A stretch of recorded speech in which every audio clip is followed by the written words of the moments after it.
नमस्कार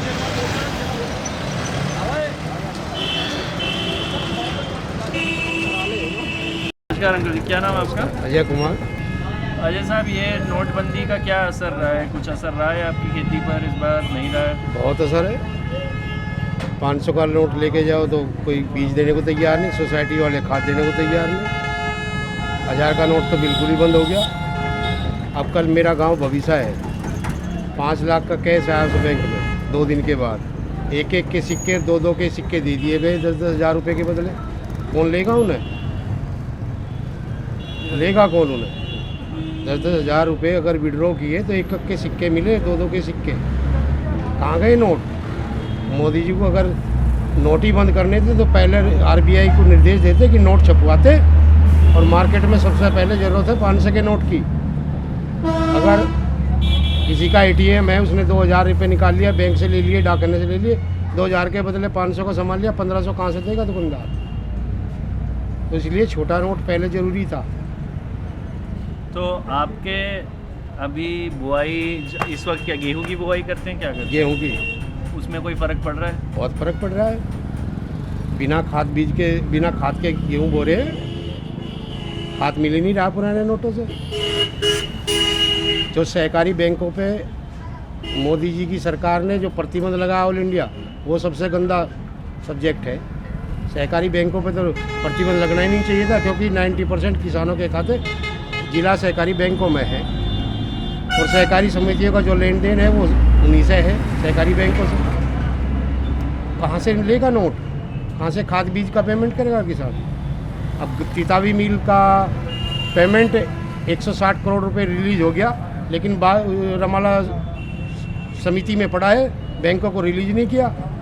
पिछले साल का गन्ने का पूरा पेमेंट रमाला सोसाइटी में पड़ा है, खातों में रिलीज नहीं आया। किसान के पास पैसा ही नहीं, क्या करेगा बेचारा? और जो था भी इसके पास, सबसे बड़ा नुकसान क्या हुआ आम जनता को? जो उधार लेके कोई काम कर लेता था, वो उधार मिलना बंद हो गया, नोट ही नहीं रहे। अब वो पुराना नोट किसी से उधार लेगा तो क्या करेगा उसका? आपको अभी क्या कुछ डर है कि ये आपकी फसल पर किस तरह का कितना असर पड़ सकता है इससे? फसल का तो जो कुछ होगा, मुझे तो लग रहा है कि देश में कई क्रांति ना पैदा हो जाए। फसल तो जो होगी, ऊपर वाले का करम है फसल देना। कहीं न कहीं से तो व्यवस्था करेगा ही किसान, चाहे अपना पशु बेचे, समझ गए? या घर में उसके कुछ गेहूं वगैरह जो खाद्यान्न रखा उसे बेचेगा वो।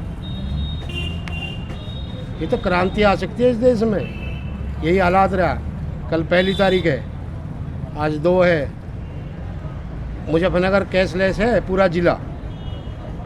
जब मुजफ्फरनगर कैशलेस है तो शामली तो ऑटोमेटिक ही कैशलेस है।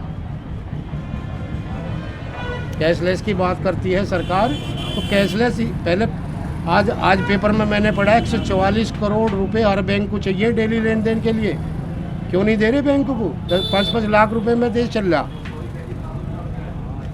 तो ये लोग जो कह रहे हैं कि कैशलेस सोसाइटी बनाना चाहते हैं, इसमें मतलब डेबिट कार्ड से काम करो या फ़ोन को अपना साइबर क्राइम बढ़ जाएगा, साइबर अपराध बढ़ जाएंगे।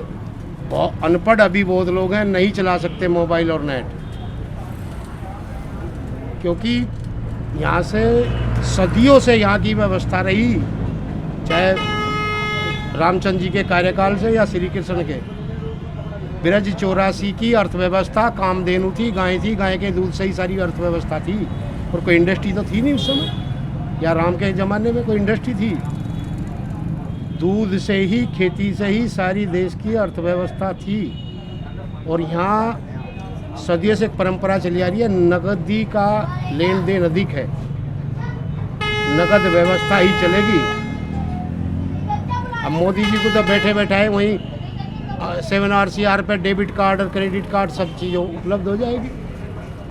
आम जनता ही तो लाइन में लग रही, कोई नेता लगा क्या आज तक लाइन में? हमने तो कहीं किसी चैनल पे देखा नहीं। ये लोग कह रहे हैं कि इससे काला धन कम होगा, ये होगा, वो होगा। काला धन तो और ज़्यादा जमा होगा। इतना छोटा नोट 2000 का दे दिया। पहले 2 गड्डी 2 लाख की होती थी, अब साला एक छोटी सी गड्डी होगी। जो 2 लाख 1 लाख छुपाता था, वो तो अब बड़े आराम से 2 लाख छुपा लेगा। पहले उसे 20 लाख काला धन छुपाने के लिए 20 गड्डियों की जगह चाहिए थी, एक तिजोरी चाहिए थी। आज वही चीज़ 10 गड्डी में आ जाएगी, 10 क्या उसकी जेब में आ जाएंगे, पॉकेट में आ जाएगी, कुछ जगह ही नहीं घेर रही वो गड्डी।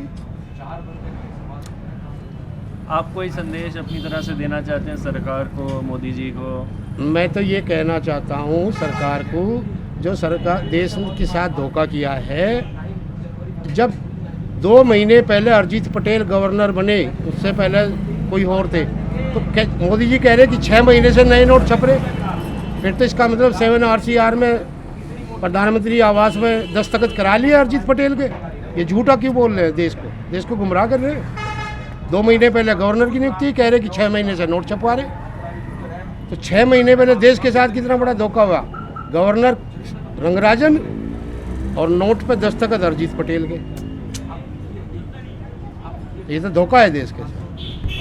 मुद्रा बंद करनी थी, पुरानी मुद्रा का प्रचलन बंद करना था, तो पहले रिजर्व बैंक से इतनी मुद्रा को छपवा लेकर के स्टॉक कर लेना था और उन्हें रातों रात सभी बैंकों को रिलीज करते। यार अर्थव्यवस्था कहाँ? आज तो अर्थव्यवस्था चरमरा रही, कोई होटल पे नहीं खाना खा सकता। मैं अगर 100 रुपये की रोटी भी खाना चाहूँ ज़बरदस्ती, और मेरे पास 2000 का नोट है, तो कहाँ से देगा होटल वाला 1900 रुपये? अगर उनने मुझे 1900 रुपये दे दिए तो उसकी सारी दुकानदारी ख़त्म उस दिन की, क्योंकि इसके बाद छुट्टा ही नहीं, जैसे तैसे उसने दिया। तो देश के साथ धोखा है ये। पर्याप्त मात्रा में मुद्रा नहीं है, और कह रहे हैं कि 50 दिन 50 महीने लगेंगे इस अर्थव्यवस्था को पटरी पाने में। आपको क्या लग रहा है, लेकिन क्या ये सही मायने में काला धन ही रोकने के लिए किया गया था, या इरादा कुछ और था और बोला जा रहा है काला धन? तो श्रीमान जी जिसके पास है उसने अपनी व्यवस्थित कर लिया।